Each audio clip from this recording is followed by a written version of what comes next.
இவங்களுடைய பெயர் ரெஜினா. இவங்களுடைய வயது கிட்டத்தட்ட 42 வயசு ஆகுது. இவங்களுக்கு ஒரே ஒரு பொண்ணு இருக்காங்க. அந்த பொண்ணுக்கு திருமணமாகி இப்போதைக்கு குழந்தைங்களா இருக்கிறாங்க. கணவர் இறந்து கிட்டத்தட்ட 7 மாசம் ஆகுது. கணவர் இறந்துக்கிறதுக்கு முன்னாடி ரெஜினாவுக்கு எந்த குறையும் இல்லாம ரொம்பவே நல்லபடியாவே பார்த்துக்கிட்டு இருந்திருக்கிறாங்க. என்னதான் பாத்தீங்கன்னா வசதி வாய்ப்பு பார்த்தோன்னா இருந்திருந்தாலும் நம்ம ரெஜினாவுக்கு இருக்கிற ஒரே ஒரு தற்போதைக்கு இருக்கிற குறை என்ன அப்படின்னா, தனக்கு துணை கிடையாது. வெளியிடங்களுக்கு எந்த இடத்துக்கும் பாத்தீங்கன்னா போக முடியல. எல்லாரும் நல்லா இருக்கிறாங்க, தான் மட்டும் பார்த்தனா இப்படி இருக்கிறோமே அப்படிங்கிற ஒரு ஏக்கம் பார்த்தனா இருந்துச்சு. இந்த வயசுலயும் பாத்தீங்கன்னா ரெஜினாவுடைய கணவர் எல்லாவித சந்தோஷத்தையும் பார்த்தனா கொடுத்துருந்துருக்காங்க. முக்கியமா இல்லறை வாழ்க்கை சந்தோஷத்தையும் பாத்தீங்கன்னா ரெஜினா கொடுத்துக்கிட்டு இருந்திருக்கிறாங்க. ஆனா நம்ம ரெஜினாவுக்கு தற்போதைக்கு அந்த ஒரு சந்தோஷம் கொஞ்சம் கூட பார்த்தனா கிடையாது. இதனால பாத்தீங்கன்னா ரெஜினா ஒவ்வொரு நாளும் பாத்தீங்கன்னா தனிமையில இருந்து அழுது புலம்பி பார்த்தனா இருந்துகிட்டு இருக்காங்க. ரெஜினாவுடைய கணவருக்கு ஒரே ஒரு தம்பி இருக்கிறாங்க. அதாவது நம்ம ரெஜினாவை பொறுத்த வரைக்கும் கொழுந்தனார்.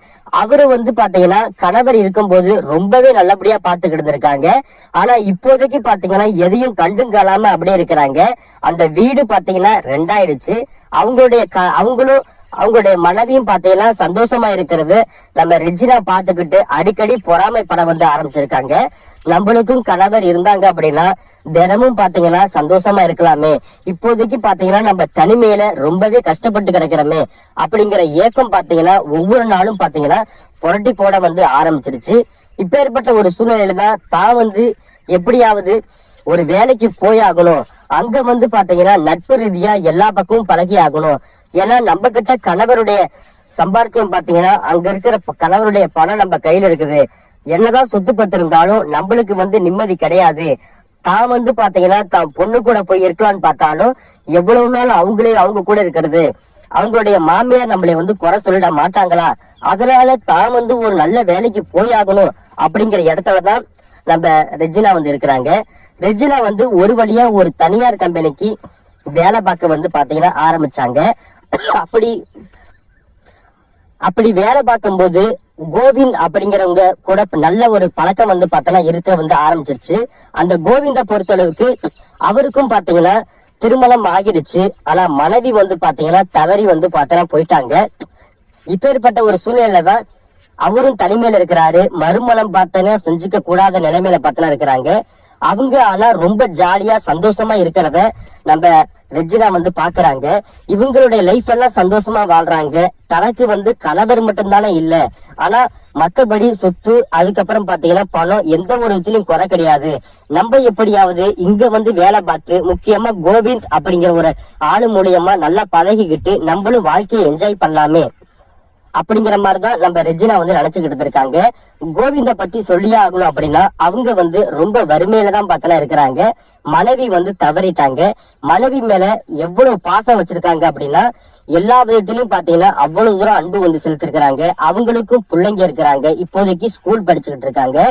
இருந்திருந்தாலும் தன்னுடைய குழந்தைக்கோசரம் மறுமணம் செஞ்சுக்காமே பாத்தீங்கன்னா இப்போதைக்கு தனிமையில இருந்துகிட்டு இருக்காங்க. இப்பேற்பட்ட ஒரு சூழ்நிலையில தான் பாத்தீங்கன்னா நம்ம ரெஜினாவை சந்திக்கிறாங்க.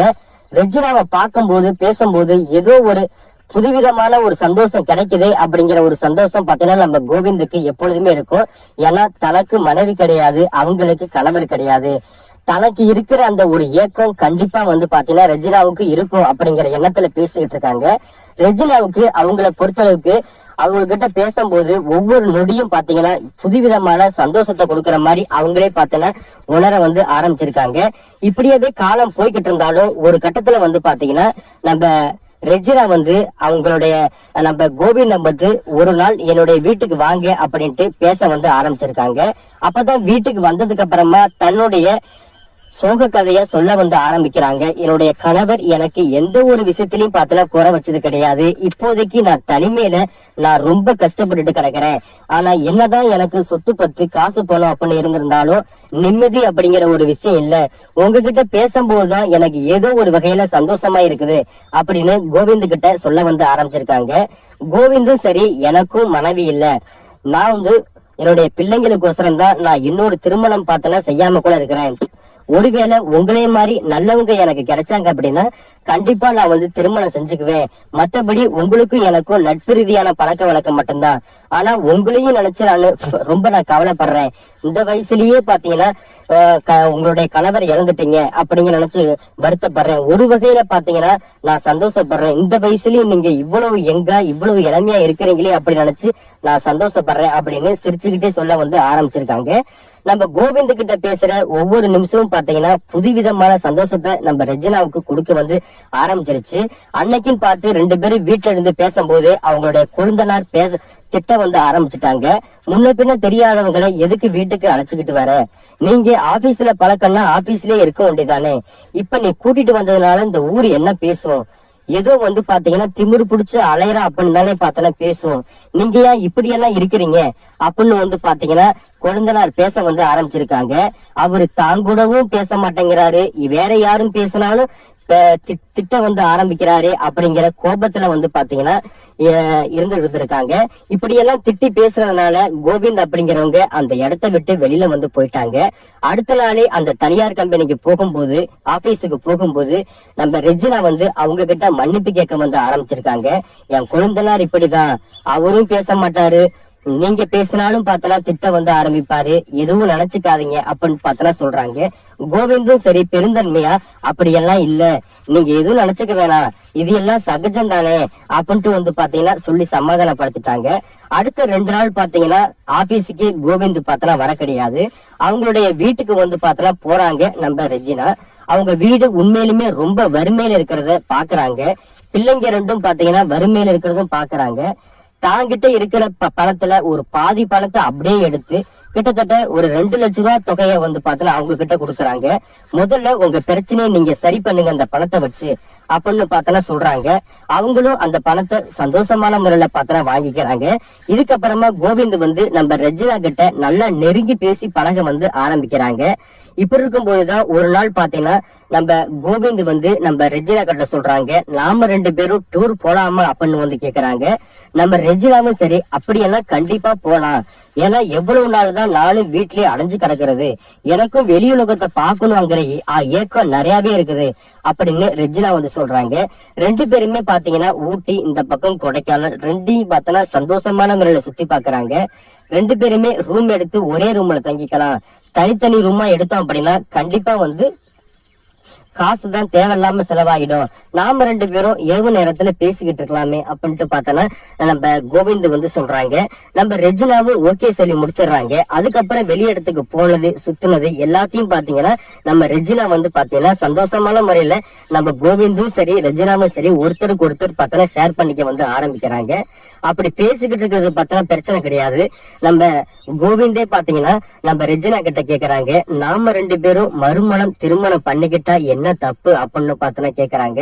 நம்ம ரெஜினாவும் சரி சொல்ற ஒரே ஒரு வார்த்தை என்ன அப்படின்னா, நீங்க சொல்றத நான் முன்னாடியே யோசனை பண்ணிட்டேன், ஆனா இருந்தாலும் பாத்தீங்கன்னா எனக்குன்னு ஒரு பொண்ணு இருக்கிறா, அடிக்கடி என் பொண்ணுகிட்ட நான் பேசிக்கிட்டு இருப்பேன், உங்களுக்கும் பையனுடைய எதிர்காலம் பார்த்தனா இருக்குது, உங்களுக்கு என்ன தேவை அப்படின்னு மட்டும் சொல்லுங்க, நான் உங்களுக்கு பண்றேன், ஆனா இன்னொரு திருமணம் அப்படிங்கிற இடத்துல வேணாம், ஏன்னா என்னுடைய கணவரை நான் அந்த அளவுக்கு நான் நேசிச்சுட்டேன், அவர் இடத்துல வேற யாரையும் என்னால வச்சு பார்க்க முடியாது, உங்களுடைய மனைவியை நீங்களும் பார்த்தனா நினைச்சிருப்பீங்க, அந்த இடத்துல யாரும் நீங்க வச்சு பாத்துக்க முடியாது அப்படின்ட்டு பார்த்தனா சொல்லி முடிச்சிடுறாங்க.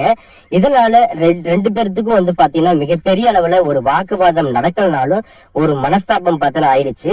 ஆனா இருந்தாலும் பாத்தீங்கன்னா கோவிந்த் வந்து பாத்தீங்கன்னா தன்னுடைய படுக்கைய பாத்தீங்கன்னா நம்ம ரெஜினா பக்கத்துல போய் படுத்துக்கிறாங்க. அதுக்கு நம்ம ரெஜினாவும் பாத்தீங்கன்னா பெருசா எதுவும் கண்டும் காணாம பார்த்தனா இருக்கிறாங்க.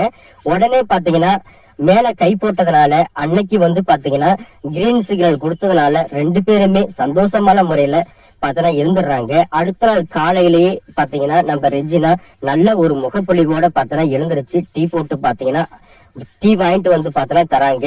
அதையும் பாத்தீங்கன்னா நம்ம கோவிந்த் பார்த்தனா குடிச்சிட்டு மறுபடியும் பாத்தீங்கன்னா இன்னும் ஒரு நாள் இங்கேயே ஸ்டே பண்ணலாமா, இந்த ஹோட்டல்லே ஸ்டே பண்ணலாமான்னு கேக்குறாங்க. நம்ம ரெஜினாவும் ஓகே சொல்லி முடிச்சதுனால 2 பேருமே சந்தோஷமா பார்த்தனா இருக்கிறாங்க. ரெஜினாவை பொறுத்தளவுக்கு தன்னுடைய கணவர் இறந்து போயிட்டாரு, தனக்கும் ஒரு பொண்ணு இருக்கிறாங்க, அவங்களுக்கு நல்ல ஃபியூச்சர் இருக்கு. இப்போதைக்கு இவரை நம்ம திருமணம் பண்ணிக்கிட்டோம் அப்படின்னா, மறுமணம் பண்ணிக்கிட்டோம் அப்படின்னா கண்டிப்பா இந்த சமுதாயம் ஒரு மாதிரியான பார்வை பார்க்கும். இதனால தன்னுடைய பொண்ணுடைய பேரு கெட்ட பேர் ஆயிரும். கோவிந்தோடைய அவருடைய பெயர் கெட்டு போகல அப்படின்னாலும் அவருடைய அவங்களுடைய பிள்ளைங்களுடைய பேரு கெட்ட பேரா போயிரும். அதனால நாம எப்படியோ பாத்தீங்கன்னா ரகசியமான முறையில சந்தோஷமா இருந்தாலும் அவங்கவுங்களுடைய குடும்பம் தான் ரொம்ப முக்கியம் அப்படின்ட்டு பாத்தீங்கன்னா அந்த இடத்த விட்டு பிரிஞ்சுட்டு பாத்தீங்கன்னா தன்னுடைய பொண்ணை பார்க்க ஆரம்பிச்சாங்க. அவங்களுடைய பையனை பார்க்க வந்து ஆரம்பிச்சிருக்காங்க. ஏதோ ஒரு விதத்துல நடந்துருச்சு. இவ்வளவு நாளா கணவர் இல்லாத ஏக்கத்தை அந்த ஒரு நாள் பாத்தீங்கன்னா தீர்த்து வைக்க பார்த்தனா ஆரம்பிச்சிருச்சு. இதுக்கப்புறமா பாத்தீங்கன்னா அந்த ஆபீஸுக்கு நாம வந்து பார்த்தனா போக வேண்டாம், நம்மளுடைய பிள்ளைங்களை நம்மளுடைய பேர பிள்ளைங்களை பத்திரமா பாத்துக்கிட்டாலே போதும் அப்படிங்கிற எண்ணத்துலதான் நம்ம ரெஜினா இருக்கிறாங்க. நம்ம கோவிந்தும் சரி எந்த ஒரு இடத்துலயும் பிளாக்மெயில் பண்ணாம சரி பரவாயில்ல, அன்னைக்கு ஏதோ ஒரு நாள் பாத்தீங்கன்னா சந்தோஷமா இருந்துட்டோம், நாம வந்து நம்மளுடைய பிள்ளைங்களுடைய எதிர்காலம் ரொம்ப முக்கியம் அப்படின்ட்டு பார்த்தனா இருக்க வந்து ஆரம்பிச்சிருக்காங்க. என்னதான் 2 பேருமே பிரிஞ்சிருந்தாலும் நம்மளுடைய கோவிந்த் பணம் கேட்கும் போதெல்லாம் பாத்தீங்கன்னா எந்த ஒரு மறுப்பும் சொல்லாம அப்பப்பைக்கு நம்ம ரெஜினா வந்து உதவ வந்து ஆரம்பிச்சிருக்காங்க.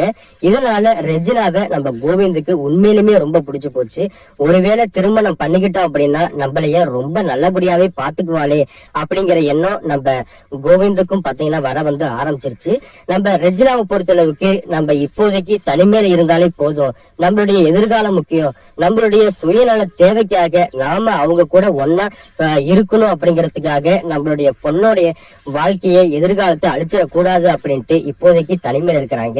இத பத்தி நீங்க என்ன நினைக்கிறீங்க அப்படிங்கறத உங்களுடைய கருத்துக்களை கீழே இருக்கிற கமெண்ட் பாக்ஸ்ல